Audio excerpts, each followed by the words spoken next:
Hello, everybody, and welcome to another edition of One-on-One. My guest today is somebody you would like to know, and the subject is wonderful. His name is Dr. Passy Amaraegbu, and I'm going to read his bio for you because it's quite interesting. Dr. Amaraegbu is a psychologist and a preacher, and is the author of over 20 books, including the popular Victory Over Lost trilogy. He's an alumni of 3 Nigerian universities. Dr. Amaraegbu holds a doctorate degree in clinical psychology. He writes from his wealth of experience as one who gains victory over stubborn habits, and that's what we're going to talk about today. But let me keep reading. From his professional training as a behavioral scientist, as well as an accumulated and reliable expertise gained over many years, matching theory with practice. Let me continue reading. Furthermore, the author, Dr. Amaraegbu, holds a second doctorate degree from Passy Graduate University in Dallas, Texas, in transformational leadership. Now, if anyone is going to teach us something that we need in this time, this day and age, it is Dr. Amaraegbu. Dr. Amaraegbu, please welcome to the program. And you just say hello to our people. Hello, thank you very much for having me. Okay. That's Dr. Amaraegbu. I'm going to go straight into all the questions I have. I'll be itching to actually ask this question, because when I went through this book, Break That Stubborn Habit, it intrigued me a little bit. Say stubborn habits. Well, we've heard people say things about good habits or bad habits, but you use the word stubborn habits in the title of the book. Why is that? Yes. Okay, I use the word stubborn because something that is stubborn is something that is troublesome, persistent. It's not a one-off thing, you know. Nobody likes a child that is stubborn, right? A problem that is stubborn. It means it's persistent. It means you have put a lot of energy and you're not able to break it. So I was going to quote one of the greatest American psychologists that ever lived, called William James. William James developed, there are 4 stages. You know, in the book, you see me put it there on page 25 of the book. I just added to it. In fact, it was when I was writing this book that the inspiration came. This is one of the things I learned, you know. Now, William James said this. He said, sow an emotion and you reap an action. Sow an action and you reap a habit. You see that now? Now sow a habit and you reap a character. Then sow a character and you reap destiny. You see that? 4 stages. Yeah. Now, while I'm working on this book, I now got inspiration that, look, what William James was saying, that there are 4 other stages before you get to issue of action even. Yeah, so, I saw that. Yes. So the issue of stubbornness, issue of stubbornness is something that is uncomfortable. I'm dealing with an uncomfortable situation, right? So he said, sow a habit. Now, the second reason is that habit is almost like what they call another name for habit, the synonym of habit, right? Is attitude. And we know that attitude is everything. You know, in fact, in one of my books, I also borrowed from William James again. The only thing that I improved on it. William James said, one of the greatest discoveries of my time is that people can change their life by changing their attitude. One of the greatest discoveries, William James. Now, I improved on it. Look at how I work. I improved on it. I said, your attitude, more than your aptitude, determines your altitude. Your attitude. So attitude is the same thing as habit. So if you are dealing with a negative one and it's persistent and it's troublesome, that's habit. That's what we call stubborn. It will not allow you to achieve your purpose in life. Okay, so that's why I use the word. We're not just dealing with one-off thing. It's something that the person has gotten to a point where he now, without it becomes like a reflex action. You do it without knowing, and several people are caught up like that. They come back, say, I don't want to do it again. And before they know, they are back to it. So that's why I use the word stubborn. Stubborn. Okay.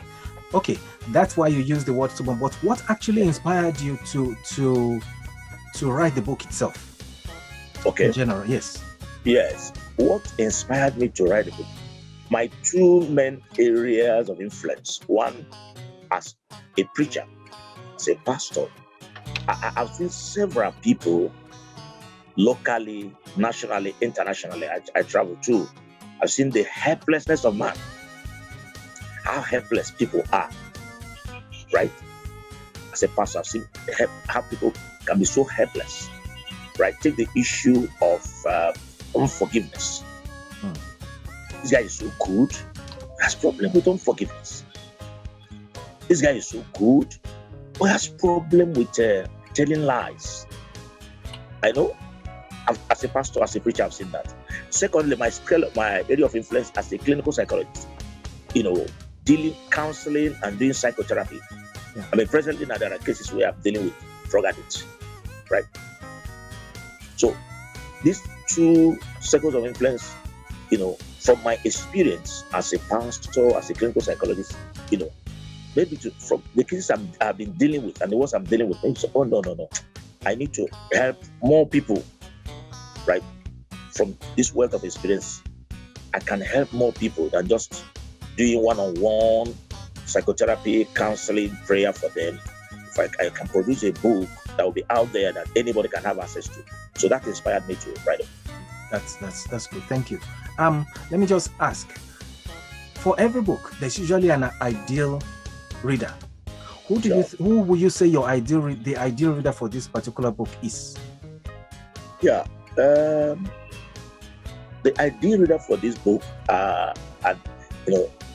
people, I mean, of course, the person has to be literate, right? Yes. Somebody who is educated, somebody who is enlightened, somebody who is,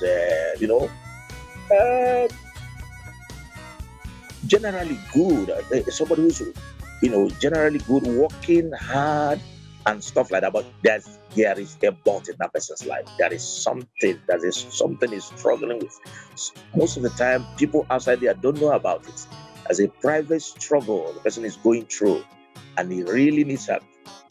And you can see that cuts across youth, couples, elderly people. I mean, across the board. Several people at different ages. There's something you mentioned in the book that I want you to elaborate on. The relationship between foothold and stronghold. I never thought about foothold. You understand? I usually know about stronghold and stuff like that. Sometimes we'll pray against stronghold. But the foothold seems to be kind of subtle. Can you please elaborate on that? Yes. Thank you very much. But the Bible actually mentions it, the Holy Writ. In Ephesians chapter 4, verse 27, if you use the NIV version, you see foothold. Now it's a military term. Foothold is a military term. Okay. It's a spiritual term, right? So important. Everything starts with foothold. You see, and do not give the devil a foothold. A foothold. Okay. You see, just like two countries that are fighting, two different armies that are fighting each other, right? Now, you've drawn the battleground, right? This is the boundary, and two of them start fighting. Now, if, let's say, Army A and B, now the Army A gives a little space from the boundary to the Army B. Now, it looks so small, but the dynamics of that battle has changed. The person you give foothold will now be fighting you from inside, no longer from outside.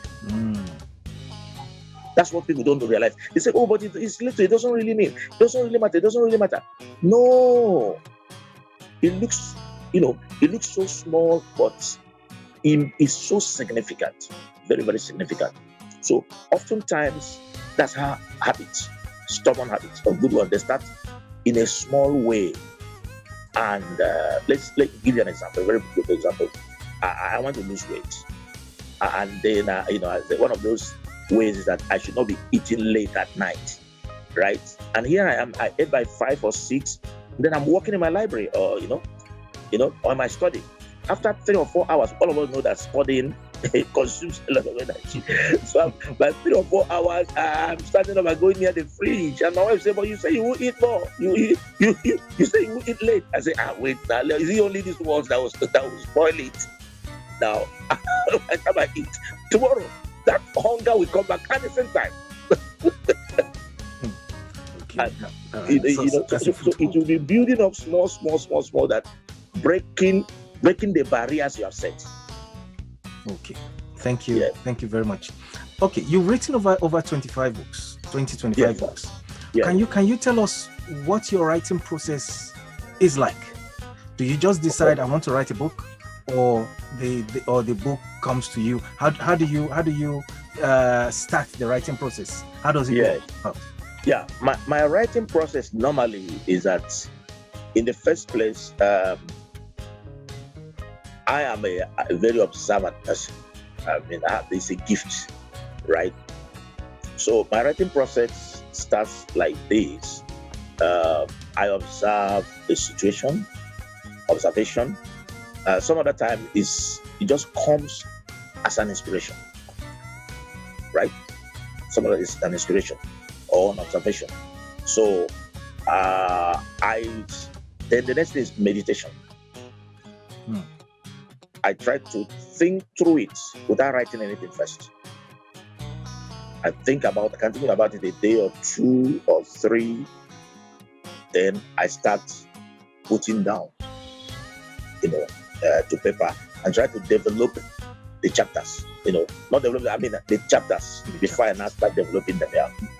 Break down into chapters, small chapters. Okay. So observation, inspiration, meditation, divided into chapters before the actual writing. Writing. Yeah. Right. Process goes like that. Thank you. I've learned something new. Thank you so much. Yeah. Okay. Now, I know usually most writings don't go smoothly. What would you say is the most difficult part of your writing process? Oh, wonderful. In fact, a lot of people who are close to me, they just think that, thank you for raising that question, they just think I'm a spirit. They think I don't have any challenges writing. Because actually, I've written a book in 5 days before. Wow. A whole book in 5 days. I didn't go anywhere. I just stayed until I poured out everything that was in my heart. So, but where I have the greatest challenge is not starting. It's not at the middle. It's towards the end. Like as I'm talking to you now, there are 5 books I'm working on. 5. So it's towards the end. Try to finish it well. Right? And that's why I have challenge. That's why I have challenge. Okay. Now, having written 20 books, when did you realize you could write books? Because I didn't know. I was just writing articles, and suddenly I wrote the first book. I wrote the second one. You've written 20. When did you realize you could write over 20 actually? Yeah, I realized maybe quite early. I realized in junior. In East Africa, Nigeria, so we have a junior secondary school and senior secondary school. I realized my own in my junior secondary school, maybe 13, 14, 15. Because when I get back to my bookshelf in the village, where I kept my secondary school books and university books, you can see that I wrote a lot of book novels, unpublished novels I struggle with, poetry, anthology. Yeah. I've published in exercise books. I just left them there. I just developing myself. It just the passion, the desire to read and write. So mine, I discovered that quite early. In the book, you mentioned this author called James Hadley Chase. Yes, good. So when you say you developed your bookshelf in your SS junior JSS. your junior secondary school. Was that bookshelf full of James Hadley Chase books or what? Oh, What? my, you got it. You know, I was introduced to James Hadley Chase. In fact, today I wonder what secondary school boys and girls read. Yeah. In those days, we used to carry it everywhere we went in our back pocket, you know. Yeah, I did the same thing. You know, there was this classmate of mine, you know, very handsome, lanky young man who came from a very rich family, you know. So I was a pioneer in secondary school, you know. So we sit talking. So I saw him. I said, may I see your book? So he gave me a look at it, and I was hooked. He used the word I was hooked. The habit was formed. I mean, I read virtually everything I saw that James Hadley just wrote, you know.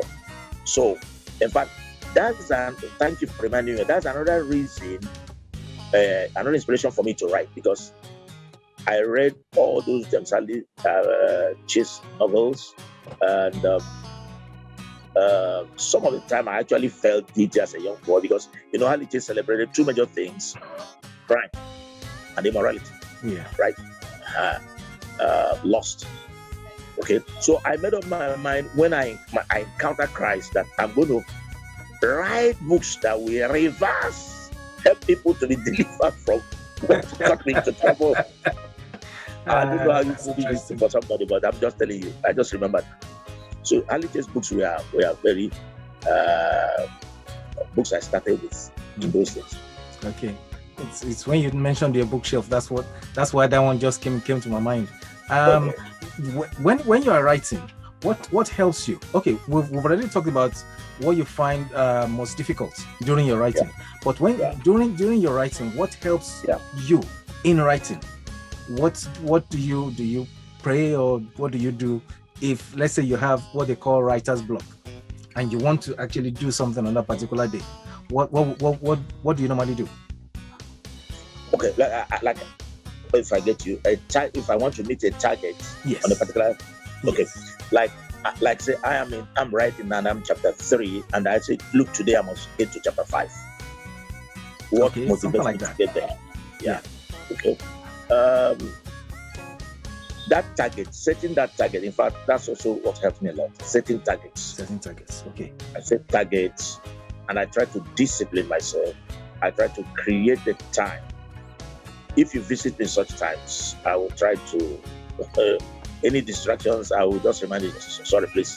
I'll politely ask you to please permit me that. I mean, I don't want these ideas to run away from me. And people will understand. If you're able to be bold and talk to them, they will allow you to do the work.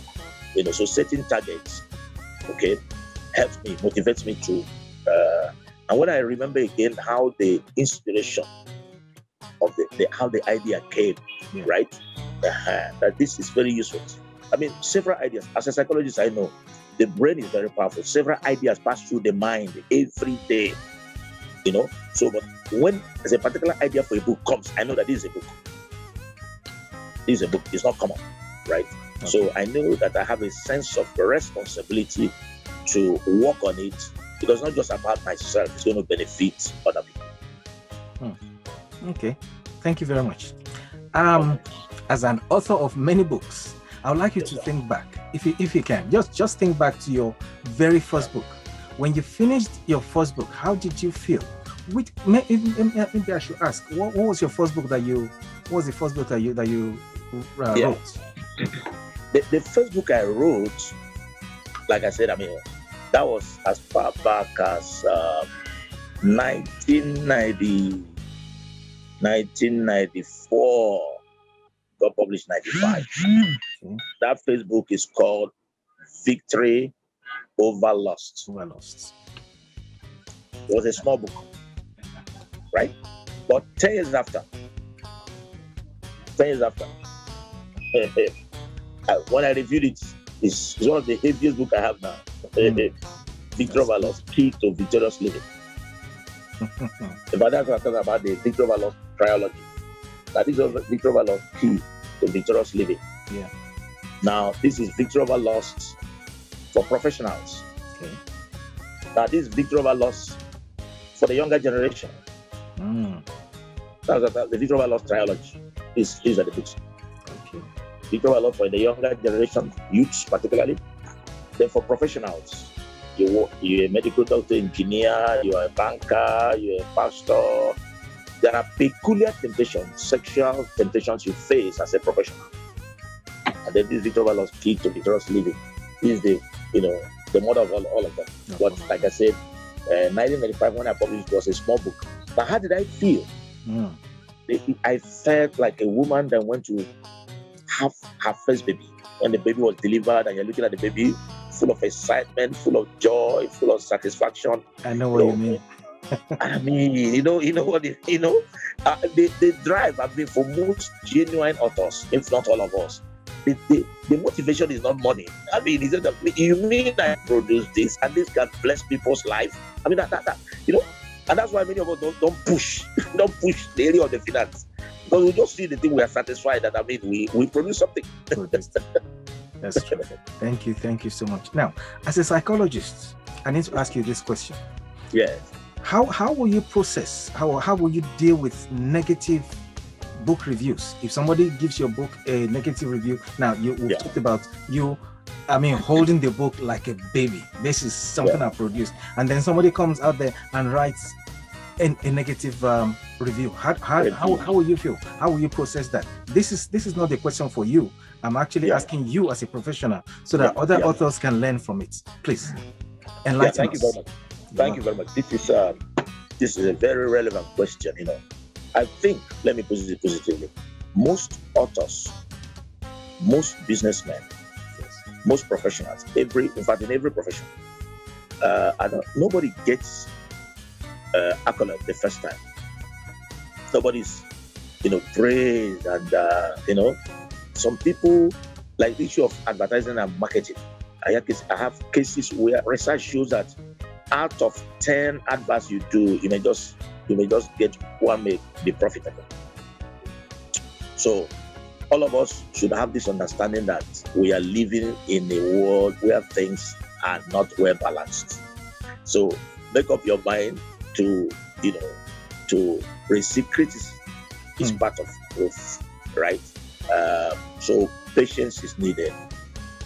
You can go back and review, but to be frank, sometimes out of that criticism, out of something negative, something good will come out of it if you could just have a positive attitude towards it. I can give you, I've had experiences, but I can just give you one. This one was an academic work, right? My second doctorate. When I brought out the proposal of my dissertation, my supervisor was an American woman, right? She told me what to do as a supervisor. They say I must include a certain percentage of African authors in the review, which I did. And I used what they call, professional will call it APA, American Psychological Association format. But when I sent it to her, she tore the paper to pieces. She said, look, what she told me, she said, change the format to, you have to change the format of your referencing. And then you have to, the percentage of African authors reference has to be 50%. You know what that means? Yeah. It meant I had to start afresh. Yes. It meant that what I wrote was nonsense. So what did I do? I wasn't happy that time, of course. I calmed down and I began the work afresh. And by the time I finished and sent it to her, and they sent it, she sent it to the US, and the people in charge, authorities in charge, they said my work was the best. Now, if I had gotten angry and bitter and all that, that would have been to my own disadvantage. Initially, when you get criticism or a bad review, of course, you may feel bad as a human being, but just be patient. Don't give up. Be patient, and look at it again, and then just keep review it again and improve on it. Thank you very much.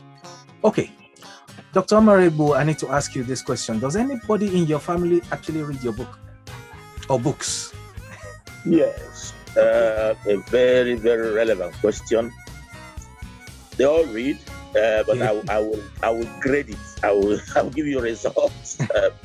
My wife excitedly takes the book and start reading, and then she won't be able to finish. Okay. When the book comes out, she's excited. She read. But towards the end, now she will may not be able to finish. Then the children, you will have to. The girls will read. My two girls will read through. I've excitedly finished reading. Yeah. It's the boys you need to talk to them. I know what you mean. That's good. That's good. Okay, so at least people read your book. They read your books in the house. No problem. That's all right. Now, what about you? What do you prefer? Do you prefer ebooks, printed books, or audiobooks? Because people have several preferences. Yeah. So which one is which is the best one? I don't know. Will I call that also stubborn habits? Okay. I'm used to printed books. I love printed books. So am I. Okay, so printed books. What about audiobooks? Many people are going into audiobooks and stuff like that. Yeah. Actually, one of my printers had suggested that I would try to experiment on that. One of my books, we are working on that. Good. Okay. All right. So, let me ask, because now I'm asking about you. So, which books? I know you're a pastor, so I'll eliminate Bible from this question. Yeah. All right. That's okay. So, which books have you read more than once in your life? Okay. Yeah, I've read more than once. Yes. And I encourage people also to do that. Think and Grow Rich. Okay. I've also read 7 Habits of Most Effective People, Steve Covey. And also 7 Habits, and then Finishing Strong by Steve Farrar. Okay. In fact, these books I mentioned now, I also have bought several copies and given to people because I enjoy them. Okay. Finishing Strong by Steve Farrar. That's okay. That's nice to know. So, I mean, those are, if you can recommend those books to people to read, that means they must be very good books. Dr. Amaraegbu, I need to ask you. So, you told us you are working on several books at the moment. Yeah. Which one should we be expecting next? Yeah, I'm working hard on an anthology. My kind of writing is really crazy. Crazy in the sense that I'm a newspaper columnist. I write for Guardian newspaper. Okay. I write for Family Magazine. That's nice to hear. I write poems. You are a very busy man. I write short stories. I write inspirational books. Okay. I mean, like the one I'm working on now, during last year's COVID period, when there was lockdown, I got this inspiration to work on an anthology, a collection of poems on COVID. So I have 52 poems on COVID. You don't say. I'm telling you the truth. I didn't know. You know what I'm telling you? Every day I wrote one. This is madness. What is going on? I mean, even myself, I was asking myself, what's going on? So that's the one I call it the tears of the nations. Nations weeping because of COVID-19. So that's what I'm working on now to get it out. Okay. The Tears of the Nations, an anthology on COVID. A collection of poetry on COVID-19. That would be interesting. The impact all over the world. Okay. Thank you very much for that. So I need to ask you something. What is the most valuable piece of advice you've ever been given in this life on any topic? That was the most valuable advice I've received. You've received, yes. Or from people. Very interesting question. Not from my parents, from people outside my family, or from my parents. Anybody. All right. As a child, the question you ask is, touches me because as a child growing up, my parents were teachers. My father was a teacher sometime later a headmaster and a catechist in the Catholic Church. So we moved from place to place, itinerary, stay some years there. So when we normally come back for holidays, particularly Christmas holidays, the wife of the Eze of my town, the Eze happened to be related. My father used to happen to be related to the man. In fact, the Eze was my father's mentor. So this elderly woman came to our house one day while I was still a child, and she held my hand and she took me to my father and said, "Is this your son? Yes, it's your first son with all the privileges. But make sure that you don't give him everything he asks you for." What? What? Deny him. That's in other words, that's what the woman was saying. Make sure you deny him some rights. What? Of course, I was not happy. But later in life, I began to appreciate what that woman did. Okay. All right, that's the advice I give to your dad. Okay, what advice will you give to anyone, or let's say somebody who wants to write like you? I mean, they've heard everything you've said now. Now somebody wants to begin to write like you. What advice will you give young writers that are coming up? Yeah, I would encourage upcoming writers to be persistent. Do not give up. Write when you feel like writing. Write when you don't feel like writing. One of the greatest prime ministers of Great Britain was in Churchill. I mean, he was a soldier. I think that was Second World War, and they helped a lot. But after the war, I understand history showed that Britain was looking for a good leader, and they beckoned on him to come and lead. Now he had grown old. After many years, he had grown old. He was invited to speak to a group of secondary school students, and they were expecting that he was going to make a very long speech. As an old man then, he was walking with stick, and he climbed to the podium. I was in church. They said, "What's the most important thing in life?" I was in church. He said, "Do not give up. Do not give up. Do not give up." And he came down. And that's my advice. Don't give up. You will meet obstacles. You will meet difficulties, but do not give up. If you continue, one day you will smile, you will rejoice, you'll be celebrated. There's a chapter in the book in Breaking the Stubborn Habits. Yeah. There's a chapter on what I call recidivism. Yes. Recidivism, and this is so very important because it's also a legal term. What's the idea of recidivism? Recidivism is the idea of stubbornness, anyway, stubborn habit. That's, you see criminals, somebody gets into prison for a particular crime, let's say pilfering, stays in prison, or murder, stays in prison, then he comes out. Now, when he comes out, now, if he doesn't take care, he will commit that crime again. So it says running around the circle of that habit. How do you break the circle? The circle of bad habits, stubborn habits, And I gave about 2 chapters to that. It's so important, because that's the circle. All of us have been involved. It may not be paid for it, it may not be, murder, but all of us have been involved in this kind of negative circle. How do you break that negative circle? And that's what I did in chapters 9 and 10.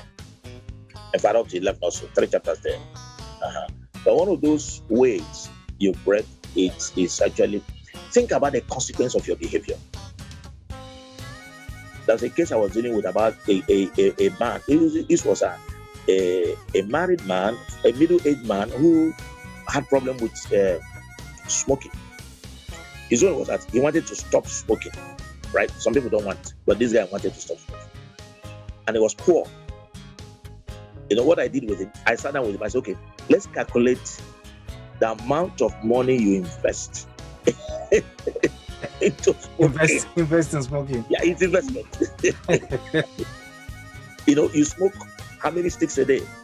what is the cost? We calculated it for 1 day, calculated it for 1 week, calculated it for 1 month, calculated it for 3 months, calculated it for 6 months, calculated it for 1 year. As we calculated it, his eyes were opening, popping up.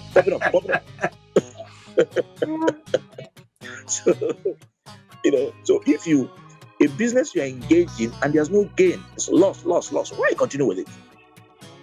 So if people can think about the consequence of their behavior on themselves, on their family, on the society, maybe to help them too, because a lot of people don't think about these things. They just keep doing it. Okay. So in chapters 9 and 10, chapter 9, I talked about principles of breaking stubborn habits. There's this thing that is so people have talked about. If you repeat a habit 21 times, it sticks. Okay? If you repeat it. If you keep doing something, do it several times. Okay, but actually, scientifically, it's more than 21 times. It's been found that if you do it for about 3 or 4 months, right? The brain cells, the brain cells get used to it. So impulsively you do it. Impulsively. So for you to break the habit, it involves retraining yourself, learning and unlearning. So Dr. Passy, one final question. How do we get hold of your books? Okay. Where can we get your books to buy? Oh, okay. Thank you very much. This particular book, Breaking Stubborn Habit, is available on Amazon. Yes, this one is on Amazon. Yeah, I got this from Amazon. Available on Amazon. Yeah. Yeah, available. Oh, great. It's a confirmation. So they're available on Amazon. There's one other one, Resolving Sexual Conflict in Marriage. Okay. Resolving. A lot of couples have problem with sexual relationship, and particularly in Africa, people are not bold to talk about it. A husband is approaching a wife and say, "Oh, I have a headache." The next day, "Oh, I'm tired." The next day, "Oh, why? Why is the woman not responding?" Resolving Sexual Conflict in Marriage. You can get that on Amazon too, and some others that are there. That's it. Then in Africa, here in Nigeria, is available in bookshops. But I think Amazon is the best option. Okay. Ladies and gentlemen, I will put I'll put the link actually directly to this book at the bottom of this page, and I'll put some details about Dr. Amaraegbu for you, just in case you want to contact him. So, ladies and gentlemen, this is the end of our interview today. Dr. Amaraegbu, I need to thank you for joining me today on One-on-One. This is One-on-One with Niyi Adeoshun. Anybody out there, if you have not subscribed to this channel, please do. So when we bring anybody else we bring lots of people, authors, artists, ministers, whoever, movers and shakers in your society, in your communities. We bring them in just for you to know more about them, and you'll be able to know how they can help you in whatever they say, in whatever they're doing. They will help you. Listen to them, hear what they're saying, and you can help them too by actually announcing what they're saying to your friends and to your colleagues everywhere. Dr. Amaraegbu, thank you very much for joining me today. Maybe next time when your book comes out, I'll be getting in touch with you. Have a wonderful day. Thank you very much. And that's it, ladies and gentlemen. Bye. Until next time, I say stay blessed.